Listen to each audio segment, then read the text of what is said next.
Assalamualaikum warahmatullahi wabarakatuh. Kami dari kelompok 6 dari kelas 2D Manajemen akan membahas tentang ERP. Apa itu ERP? Mari kita simak.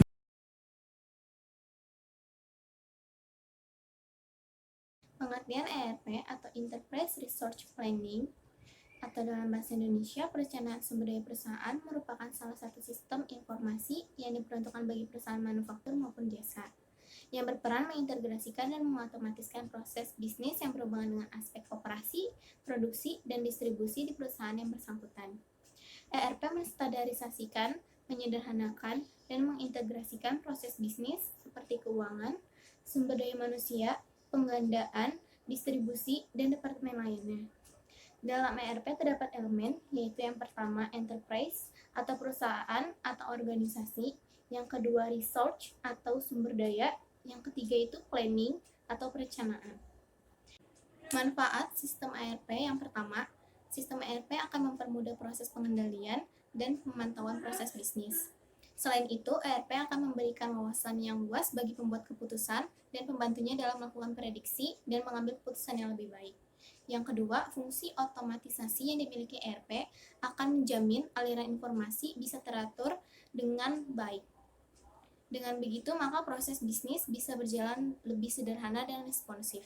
Yang ketiga, sistem ERP bisa mempersatukan banyak unit dan ekosistem perusahaan.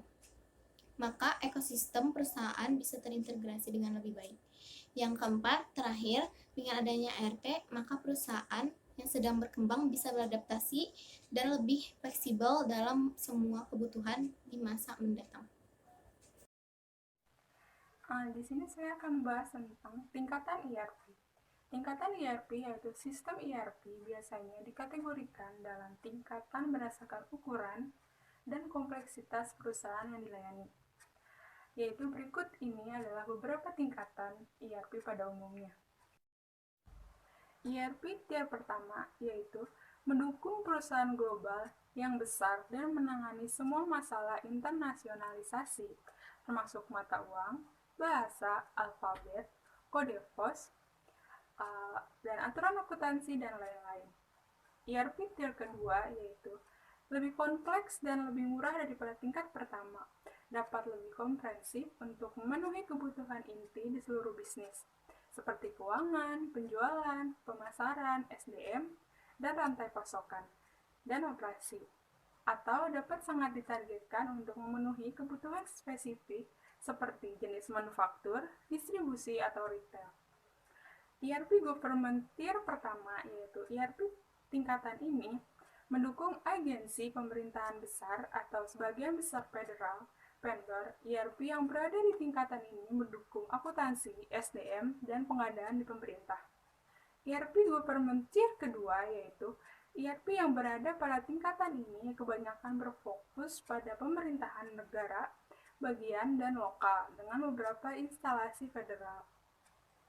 ERP tier ketiga yaitu tingkatan ini mendukung perusahaan-perusahaan skala menengah, sebagian besar menangani beberapa bahasa dan mata uang, tetapi hanya satu alfabet. ERP tier keempat atau tingkatan yang terakhir yaitu dirancang untuk bisnis kecil. Sistem ERP yang dirancang untuk usaha mikro biasanya hanya fokus pada akuntansi dan sering tidak dianggap sebagai sistem ERP lengkap oleh para profesional itu.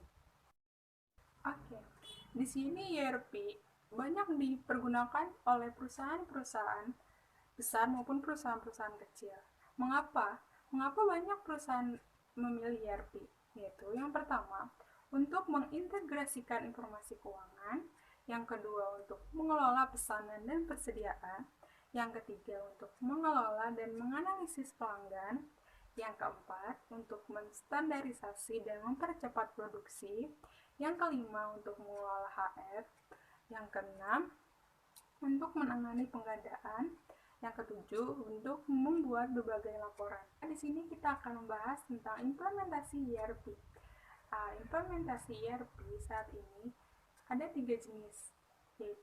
tiga jenis pengembangan ERP yang diimplementasikan oleh banyak perusahaan, yaitu yang pertama on-premise atau konvensional, yang kedua cloud, yang ketiga hybrid. Yang pertama yaitu on-premise ERP, yaitu mengharuskan perusahaan untuk memiliki perangkat keras seperti server mereka sendiri, sehingga membutuhkan pemeliharaan dan biaya yang lebih banyak. Cloud ERP yaitu tidak mengharuskan perusahaan untuk memiliki infrastruktur yang dibutuhkan untuk menyimpan data mereka, karena semuanya disimpan dalam cloud. Implementasi ERP ini membutuhkan biaya, waktu, dan tenaga yang lebih sedikit dibandingkan dengan ERP tradisional, sehingga lebih banyak digunakan oleh usaha kecil dan menengah. Hybrid ERP yaitu memungkinkan perusahaan untuk menjalankan perangkat lunak mereka di bawah kendali mereka sendiri dengan menggunakan server sekaligus menyimpan sebagian data mereka di cloud. Contoh ERP. Yang pertama, Sales Order Processing. Semua organisasi komersial mendapatkan keuntungan dan sumber daya dari penjualan mereka.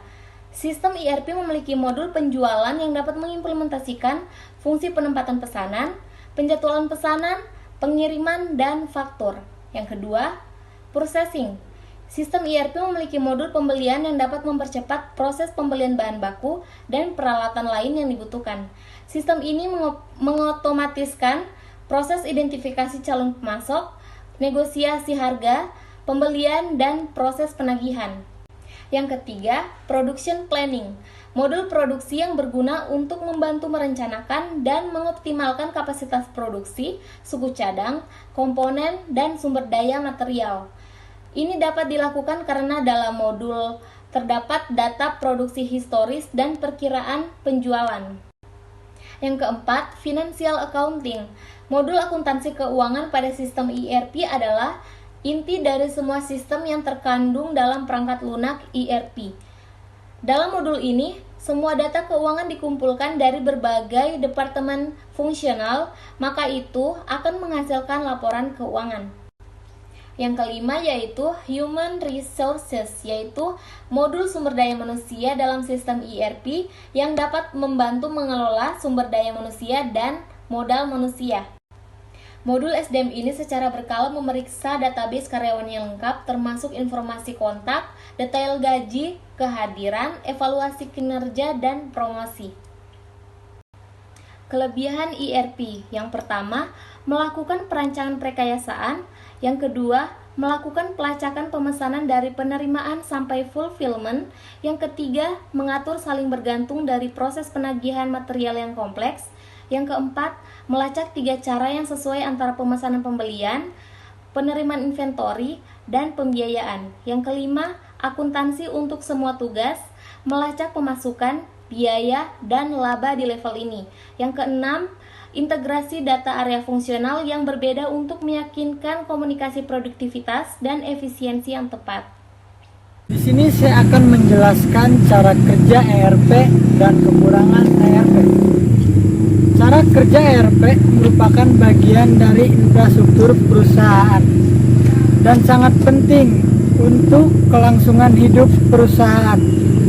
Semua orang dan bagian yang akan mempengaruhi terhadap adanya ERP harus terlibat dan memberikan dukungan. ERP ada untuk sebagai produk fungsi bisnis dan peningkatan produktivitas.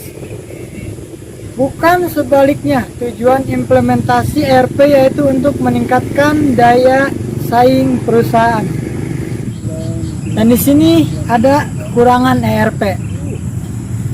Kostumisasi yang terbatas dari pelengkap lunak ERP. Sistem ERP itu sangat mahal. Rekayasaan kembali proses bisnis untuk penyesuaian dengan standar industri yang sudah dideskripsikan oleh sistem ERP bisa membuat hilangnya keuntungan kompetitif, dan ERP sering terlihat terlalu sulit untuk melakukan adaptasi dengan jalur kerja dan bisnis tertentu dalam berbagai organisasi.